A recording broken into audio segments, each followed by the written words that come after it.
नमस्कार, आप देख रहे हैं आर हिंदुस्तान न्यूज। आनंद सक्सेना के साथ कानपुर देहात से संवाददाता अजय तिवारी की रिपोर्ट। दिल्ली के एक कोचिंग संस्थान में पानी भर जाने और हादसे के दौरान 3 छात्रों की मौत के बाद बवाल मच गया है। पूरे देश में चल रही है कोचिंग संस्थानों की छापेमारी और शुरू हो गई है, जिससे वहां की व्यवस्थाओं और सुविधाओं जमीनी हकीकत पता चल सके। वहीं अब कानपुर देहात का शिक्षा विभाग भी अलर्ट मोड पर दिखाई दे रहा है। जिला विद्यालय निरीक्षक ब्रजभूषण चौधरी और उनकी टीम लगातार जिले के कोचिंग सेंटर लाइब्रेरी में जाकर उनके रजिस्ट्रेशन और व्यवस्थाओं की जांच कर रहे हैं, जिसमें छात्र छात्राओं के आने जाने के रास्ते, फायर सेफ्टी मानक, फायर की NOC सहित सभी दस्तावेजों की जांच हो रही है। जिला विद्यालय निरीक्षक ने जानकारी देते हुए बताया कि उन्होंने जिले के 1 दर्जन कोचिंग संस्थानों में जांच किया है।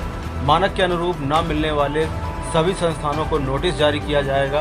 पूर्व में फर्जी तरीके से कोचिंग संस्थानों के किए गए रजिस्ट्रेशन भी रद्द किए जाएंगे। फिलहाल अब सुरक्षित रहिए, जुड़े रहिए आर हिंदुस्तान से। नमस्कार।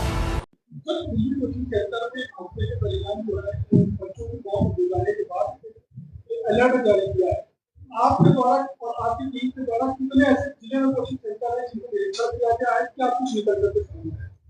आज हम लोगों ने सवेरे 10 बजे से कोचिंग इंस्टीट्यूट्स के निरीक्षण शुरू किए। पहले हम लोगों ने अकबरपुर में 7-8 कोचिंग्स देखी, जहाँ पे बहुत ज्यादा संख्या में बच्चे कम जगह में ठूस करके भरे गए थे। वहाँ पर ना ही कोई ऑल्टरनेटिव एग्जिट था, ना ही फायर डिपार्टमेंट से कोई NOC इनको जारी हुई थी।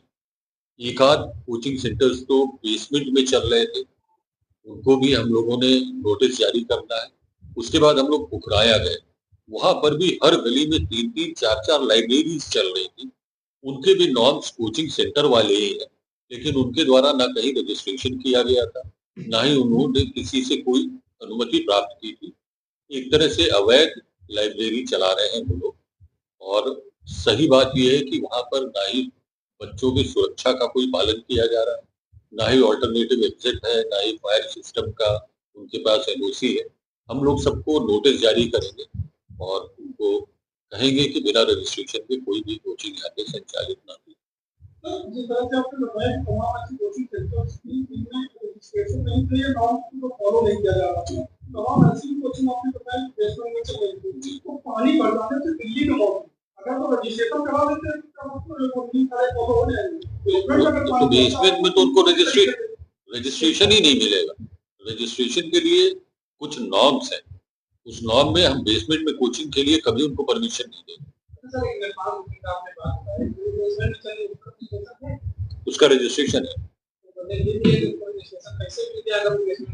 देखिए, पूर्व में उन्होंने रजिस्ट्रेशन प्राप्त किया है और पूर्व में वो उस बेसमेंट में कोचिंग नहीं चला रहे थे, कोचिंग कहीं और चला रहे थे। बच्चे बढ़ गए तो उन्होंने यहाँ शिफ्ट किया है।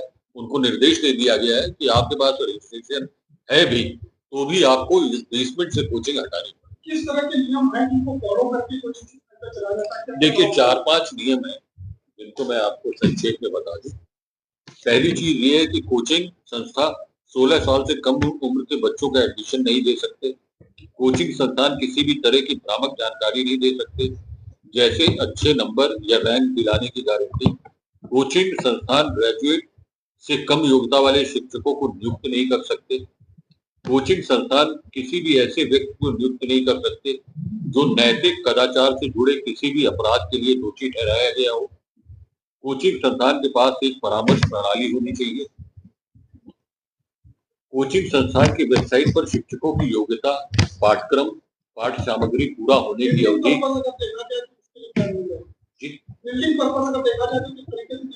बिल्डिंग पर्पज के लिए उनके पास एंट्रेंस के अलावा एक ऑल्टरनेटिव निकास होना चाहिए।